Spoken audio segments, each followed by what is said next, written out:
Olá pessoal, hoje nosso treinamento vai ser sobre prevenção de lesão por pressão, tanto classificação quanto plano de cuidados. Meu nome é Felipe Oliveira, sou enfermeiro e coordenador de enfermagem. E o conceito de lesão por pressão, ela nada mais é do que um dano localizado na pele ou nos tecidos subjacentes à pele e geralmente sob proeminências ósseas, causada por pressão intensa ou pressão prolongada e associada ao cisalhamento, que são dobraduras em lençóis ou superfície no qual o paciente esteja. E os locais mais comuns do aparecimento de lesão por pressão, as LPPs, é na região sacral, calcâneos bilaterais, trocânter bilateral também, maléolo, escápula e occipital.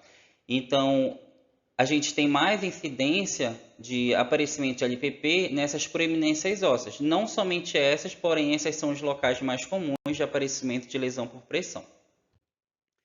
Elas se classificam de 1 a 4, estágio 1, estágio 2, 3 e 4, e tem as lesões não classificáveis. O estágio 1 é quando a pele ainda está íntegra, porém a gente verifica que já teve aparecimento de um leve eritema que não embranquece. Como, por exemplo, nós temos exemplo aqui na foto 1, que é uma úlcera de pressão em estágio 1, que mostra um leve eritema que não desaparece a pressão. Quando a gente pressiona na lesão, ela não embranquece, ela continua com vermelhidão. No estágio 2, já tem uma perda parcial da pele. Aparece geralmente uma bolha ou uma ferida bem superficial. Há perda da epiderme e uma base eritematosa. Porém, o tecido subcutâneo não é exposto ainda nessa classificação do estágio 2 de LPP. Já na classificação de lesão por pressão estágio 3, a gente já tem a perda total da pele e de tecidos adjacentes e uma exposição do tecido adiposo. Então, essa foto de uma lesão aqui, por pressão estágio 3, mostra o tecido subcutâneo, só que ainda nós não temos a exposição de músculos ou ósseos. Já no estágio 4, há uma exposição do músculo, de tendão ou osso. A gente tem uma lesão tissular profunda, uma lesão da pele mais profunda. A gente vai ter a área arroxeada ou escurecida, como por exemplo aqui na quarta foto. E quando nós não temos... E como é que a gente classifica uma lesão que a gente não pode classificar como estágio 1, estágio 2, estágio 3 ou estágio 4, que a gente chama de lesão não classificável? São lesões cobertas por necrose ou esfacelo, que a gente não consegue delimitar até onde nós tivemos exposição. Se tivemos perda total da pele, se a gente teve exposição de tecido adiposo ou somente tecido subcutâneo, porque essa área ela vai estar coberta por área de necrose ou esfacelo. Então, além das classificações que vão de estágio 1, estágio 2, 3 e 4, nós também temos as lesões não classificáveis. E quais são os principais fatores de risco? Os fatores de risco para lesão por pressão são a idade maior que 65 anos, então o aparecimento é mais comum em idosos, possivelmente devido à redução da gordura subcutânea, à redução do fluxo sanguíneo capilar e a outras alterações degenerativas relacionadas à idade e que são associadas com a pele. Então, pacientes idosos com mobilidade prejudicada, mobilidade reduzida, doenças como diabetes, Parkinson, Alzheimer, tudo isso são fatores de risco para aparecimento de lesão por pressão. A diminuição da mobilidade, como eu falei, por exemplo, por causa do período prolongado de internação, repouso no leito, na cama, lesão medular, sedação, fraqueza, que diminui a movimentação espontânea ou deficiência cognitiva. Então, também é fator de risco para o aparecimento de lesão por pressão. Exposição a irritantes cutâneos, por exemplo, por conta de incontinência urinária ou incontinência fecal. Então, aquele idoso que fica comumente muito tempo com sujidades, com a fralda não trocada, a gente tem uma exposição prolongada a irritantes cutâneos, e isso é um fator de risco para o surgimento de lesões na pele.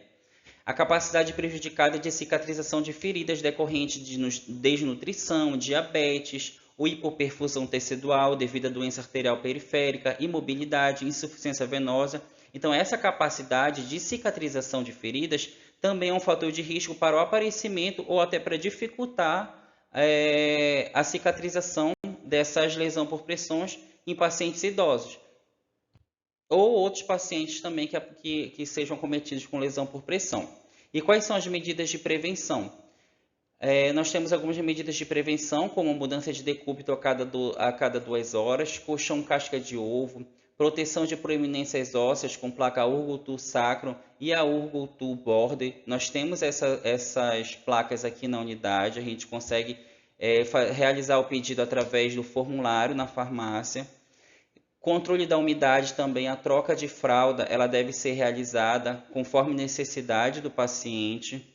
Uso de creme barreira nas lesões ou hidratação da pele. E nós, como equipe de enfermagem ou equipe assistencial como um todo, nós devemos realizar a avaliação diária da pele. E esse paciente ele também deve manter uma nutrição adequada. Então, isso são medidas de prevenção para o surgimento de lesão por pressão. Se eu sei que um paciente ele tem potencial para ter lesão por pressão, um paciente idoso, paciente acamado, então eu já vou providenciar que essa mudança de decúbito ela seja realizada realmente a cada de 2 em 2 horas. Eu vou providenciar colchão casca de ovo que é disponibilizado pela unidade. Eu vou realizar o pedido que é feito frente com almoxarifado e fica disponibilizado nos setores. Vou proteger essas proeminências ósseas com as placas que são disponibilizadas na farmácia e vou avaliar diariamente essa pele. E quais são as condutas de enfermagem quando surgir o aparecimento dessas lesões?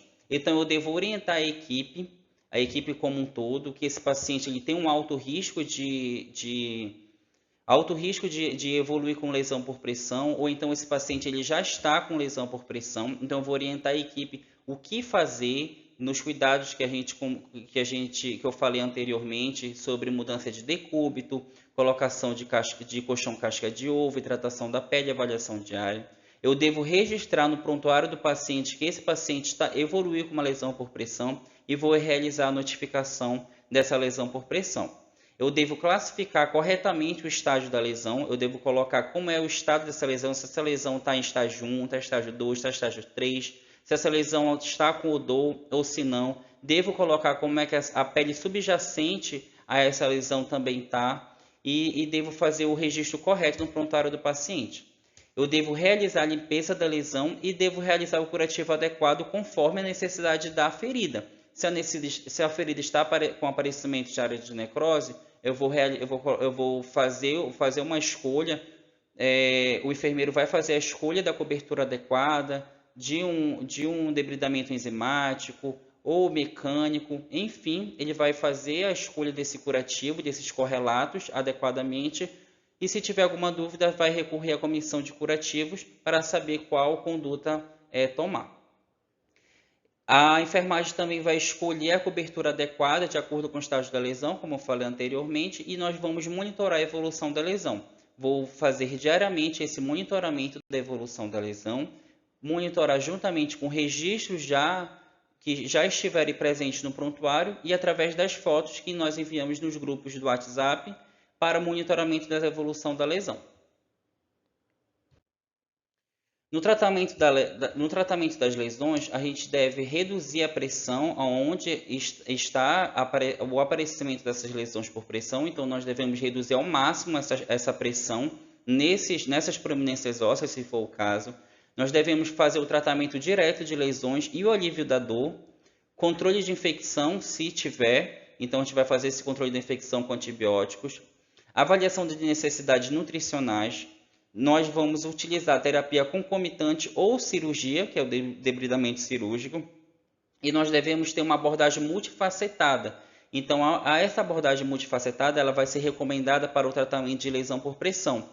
A redução da pressão por meio do reposicionamento regular, uso de superfícies de apoio adequadas, redução de fricção e de umidade para esse paciente.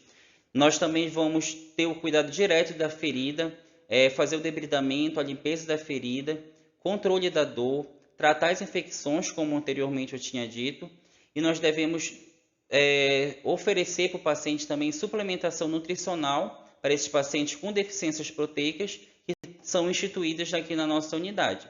E o reparo cirúrgico é reservado para lesões em estágios avançados ou extensas. E o papel da equipe de enfermagem frente às lesões por pressão são avaliar a integridade tissular na admissão desse paciente, aplicar a escala de Braden em todos os pacientes internados na unidade, registrar a evolução da lesão, o diâmetro, implementar medidas de prevenção, comunicar alterações se tiver e acionar a comissão de curativos quando necessário.